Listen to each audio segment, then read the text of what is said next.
నమస్తే welcome to our channel. నేను ప్రియా కౌశిక్. ప్రస్తుతం మనతో పాటు సీనియర్ జర్నలిస్ట్ కిరణ్ పోల్దాస్ గారు ఉన్నారు. వారితో డిస్కస్ చేద్దాం. హలో సార్, నమస్తే. హాయ్ అండి, నమస్తే సార్, సో పవన్ కళ్యాణ్ గారు రాసిన లేఖ ఉమ్, జన సైనికులను ఉద్దేశించి, సో అది ఇప్పుడు చర్చగా మారింది. అంటే ఉమ్, చర్చగా అంటే అందులో ఏం పెద్ద డిస్కస్ చేయాల్సినవి లేకపోయినప్పటికీ, అంటే అందరికీ ఏవో థ్రిల్లింగ్ గా అలా ఉండాలి, తిట్టడము అలాంటివి ఉండాలి కదా, అలా ఏం లేకుండా కూల్ గా ఉండండి, ఎక్కువ హడాడి పడకండి అని చెప్పి పవన్ కళ్యాణ్ గారు రాసిందే ప్రతి ఒక్కరు చర్చిస్తున్నారు. సో దాని గురించి మీరు ఏమంటారు? అంటే పవన్ కళ్యాణ్ గారు ఏం చెప్పారంటే ఆ లేఖలో తెలుగుదేశం పార్టీ నుంచి ఎవరు ఎలాంటి మాటలు మాట్లాడినా మీరు సంయమనం పాటించండి. అంటే తెలుగుదేశం, జనసేన, ఎన్డీఏ ఈ మూడు పక్షాలు కూటమిగా ఉన్నాయి ఈ రాష్ట్రంలో. కూటమిగా ఉన్నప్పుడు ఆ హార్మోని దెబ్బతినేలాగా ఎవరు ఏమీ రెస్పాండ్ అవ్వద్దు అన్నారు. వాస్తవానికి తెలుగుదేశం పార్టీ నుంచి మొదట వచ్చిన అలాంటివి, బట్ మీరు రెస్పాండ్ అవ్వకండి అనేది ఆయన ఉద్దేశం. కామ్గా ఉండండి, గబుక్కని రెస్పాండ్ అయ్యి ఏమన్నా మాట్లాడితే మళ్ళీ కూటమికి భంగం కలుగుతుంది. సో ఆ హార్మోని దెబ్బతినదన్న ఉద్దేశంతో ఆయన రాశారు. ముఖ్యంగా నేను పదవుల కోసం పాటుపడను, పోటీ పడను.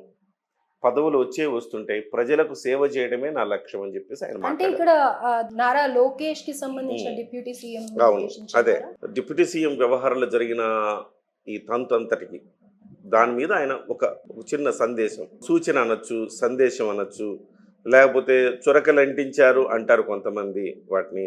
అంటే చురకలంటించేంత మాటలు ఆయన ఏం మాట్లాడలేదు, కానీ బట్ అలా మీరు వ్యవహరించొద్దు అన్నారు. అయితే దీని మీద జన సైనికులు చాలా మంది నెగిటివ్గా స్పందిస్తున్నారు.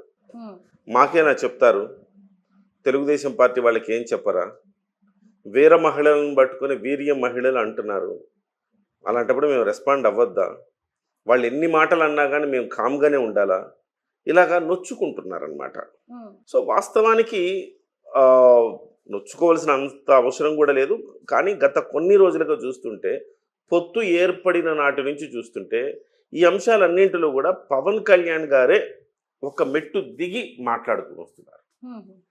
సో పవన్ కళ్యాణ్ గారు గతంలో కూడా తెలుగుదేశం పార్టీకి, జనసేన పార్టీకి మధ్య కొన్ని ఇష్యూస్ రైజ్ అయినప్పుడు ఆ ఇష్యూస్లో పవన్ కళ్యాణ్ గారు ఒకటే అన్నారు, తెలుగుదేశం పార్టీని విమర్శ చేయకండి, తెలుగుదేశం పార్టీని విమర్శ చేస్తే నన్ను విమర్శించినట్టే, తెలుగుదేశం పార్టీ మీద విమర్శలు చేస్తే మిమ్మల్ని సస్పెండ్ చేయడానికి కూడా నేను వెనకాడను అని మాట్లాడారు గతంలో. కానీ అప్పుడు తెలుగుదేశం పార్టీ వాళ్ళ కార్యకర్తలకు ఈ మాటలు ఏం చెప్పలేదు, వాళ్ళ నాయకులకి ఈ మాటలు ఏం చెప్పలేదు. కానీ జనసేన నేత, జనసేన అధినేత మాత్రమే చెప్పారు. ఇప్పుడు కూడా తెలుగుదేశం పార్టీ నుంచే కవ్వింపు వచ్చింది. నారా లోకేష్ గారిని డిప్యూటీ సీఎం చేయాలన్న ఒక ప్రతిపాదన వచ్చింది తెలుగుదేశం నుంచి. సో వచ్చిన ప్రతిపాదనకి వీళ్ళు రెస్పాండ్ అయ్యారు. న్యూటన్ లా ఉంటుందిగా, చర్యకు ప్రతిచర్య ఉంటుంది, ఆ చర్య ఉంటేనే ప్రతిచర్య ఉంటుంది. సో ఉదాహరణ వాళ్ళు ఏమన్నారంటే, పైగా వాళ్ళు స్పందించిన నాయకులు కూడా చిన్నవాళ్ళు ఏం కాదు. ఏబిఎన్ రాధాకృష్ణ గారు దాన్ని అగ్గి రాజేస్తే మహాసేన రాజేష్ మంట పుట్టించాడు. పుట్టించిన తర్వాత సరే, మహాసేన రాజేష్ అంటే అతను ఏ ఎండకు ఆ గొడుగు పెడతాడు కాబట్టి అతని మాటలు పెద్దగా లెక్కలోకి తీసుకోకూడదు అని అనుకున్నప్పటికీ ఆ తర్వాత స్పందించిన వాళ్ళు కీలకంగా మారారని చెప్పాలి. రఘురామకృష్ణరాజు గారు మాట్లాడారు. ఆయన చాలా సీనియర్ నాయకులు కదా, మరి ఆయన మాట్లాడచ్చు అలాగా, ఆయన మాట్లాడారు. ఆ తర్వాత పొలిట్ బ్యూరో సభ్యుడు, సాక్షాత్తు శ్రీనివాసరెడ్డి అని ఒక పొలిట్ బ్యూరో సభ్యుడు చంద్రబాబు సమక్షంలో మాట్లాడాడు. ఆయన మాట్లాడచ్చు అలాగా, మాట్లాడకూడదు కదా. పోనీ చంద్రబాబు సమక్షంలో మాట్లాడితే చంద్రబాబు గారు ఏమైనా దాన్ని ఖండించడం చేశాడా? చేయలేదు. ఆ తర్వాత సోమిరెడ్డి చంద్రమోహన్ రెడ్డి మాట్లాడారు. ఆ తర్వాత పిఠాపురం మాజీ ఎమ్మెల్యే వర్మ మాట్లాడారు. ఇలా వరుసగా సీనియర్ నాయకులు మాట్లాడారు. అంత సీనియర్ నాయకులు మాట్లాడినప్పుడు జనసేన పార్టీ నుంచి ఎంతో కొంత ఒక ప్రతిస్పందన ఉంటుంది కదా. ఉండకూడదు, మీరు చేతులు కట్టుకొని ముడుచుకొని కూర్చోండి, మీరు మాల వేసుకోండి, అన్నీ ఏమంటారు స్థితప్రజ్ఞత ప్రదర్శించండి అన్నారనుకోండి, అది సాధ్యం అవుతుందా? ఎందుకు సాధ్యం అవుతుంది, ఎందుకు సాధ్యం కాదా అంటారేమో. తెలుగుదేశం పార్టీ వాళ్ళ సగటు వయసు 45 సంవత్సరాలు పైనే. అంటే తెలుగుదేశం పార్టీ ఆవిర్భవించి 40 ఏళ్ళు అయిందండి. సో తెలుగుదేశం ఊహ తెలిసినప్పటి నుంచి తెలుగుదేశం పార్టీ ఓటేసి తెలుగుదేశం పార్టీ చేసిన అభివృద్ధి కార్యక్రమాల్లో పాల్గొని, సో తద్వారా జాబులు వచ్చో ఇంకోటో మొత్తం మీద తెలుగుదేశం పార్టీకి ఈ సెక్టర్ 40+, 45+ సెక్టర్ తెలుగుదేశం పార్టీకి ఎక్కువ ఉంటుంది. అంటే సగటు వయసు వాళ్ళది 45-50 వేసుకోవచ్చు సగటు వయసు వాళ్ళది. కానీ జనసేన పార్టీ అట్లా కాదు. ఓ 25 మాత్రమే జనసేన సగటు వయసు ఉంటుంది. ఎందుకంటే 18 ఏళ్ళు ఓటు రాని వాడి దగ్గర నుంచి దాదాపు 45-50 ఏళ్ల మధ్య వాళ్ళు అనేక మంది జనసేన పార్టీకి అటాచ్ అయి ఉన్నారు. సో వీళ్ళ వయసు తక్కువ. ఒక 25 ఏళ్ళు అనుకుంటే వాళ్ళు 45 ఏళ్ళు అనుకుంటే 25 ఏళ్ళ వాడికి ఆవేశం ఎక్కువ ఉంటుందా, 45 ఏళ్ళ వాడికి ఆవేశం ఎక్కువ ఉంటుందా? 25 వాడికే కదా ఆవేశం ఎక్కువ ఉంటుంది. సంయమనం ఎవరు పాటించాలి? ఈ 45 ఏళ్ళోడు పాటించాలిగా, ఎక్స్పీరియన్స్ వాడు పాటించాలిగా. కానీ 25 ఏళ్ళ వాడికి వాడు ఎందుకు పాటించాల్సి వస్తుంది అంటే వాడు పాటించలేడు, వాడు ఉడుకు రక్తం. సో పవన్ కళ్యాణ్ వెనక ఉండేదంతా ఉడుకు రక్తం. వీళ్ళు ఎక్కడైనా సంయమనం కోల్పోయినా మనం అర్థం చేసుకోవచ్చు. కానీ తెలుగుదేశం వాళ్ళు సంయమనం కోల్పోవడం ఏంటి? ఇక్కడ ఇంతంత పెద్ద నాయకులు మాట్లాడడం ఏంటి? మాట్లాడిన తర్వాత మినిమం ప్రతిస్పందన వస్తుంది కదా, ఆ ప్రతిస్పందనే వచ్చింది. పోనీ ప్రతిస్పందన వస్తే ఎవరైనా తప్పుగా మాట్లాడారా? ఎవరు తప్పుగా మాట్లాడలా, హంబుల్గా మాట్లాడారు, చాలా హుందాతనం ప్రదర్శించారని చెప్పాలి. ఆ విషయంలో జన సైనికులు మనం అభినందించాలి కూడా. చాలా హుందాగా స్పందించినందుకు వాళ్ళందరూ కూడా అభినందనీయులు. కానీ పవన్ కళ్యాణ్ గారు కొంచెం అతి మంచితనం వల్ల ఈ రకమైన లేఖ రాశారేమో అనిపిస్తుంది. ఒకటి ఇక్కడ ఒకవేళ జన సైనికులు ప్రతిస్పందించకపోతే ఏమవుతుందో కూడా చెప్తాను నేను. అక్కడ పొలిట్ బ్యూరో సభ్యుడైన శ్రీనివాసరెడ్డి స్టేజ్ మీద చంద్రబాబు గారిని ముందే ఈ రకంగా లోకేష్ గారిని డిప్యూటీ సీఎం చెయ్యాలని అడిగినప్పుడు చంద్రబాబు గారు దాని మీద రెస్పాండ్ అవ్వలేదు కదా. అవ్వకపోతే ఏమనిపించింది అందరికీ? మౌనం అర్ధాంగీకారం. ఓ చంద్రబాబు గారు కామ్గా ఉన్నారంటే ఆయన మనసులో కూడా ఇదే ఉండుండొచ్చు.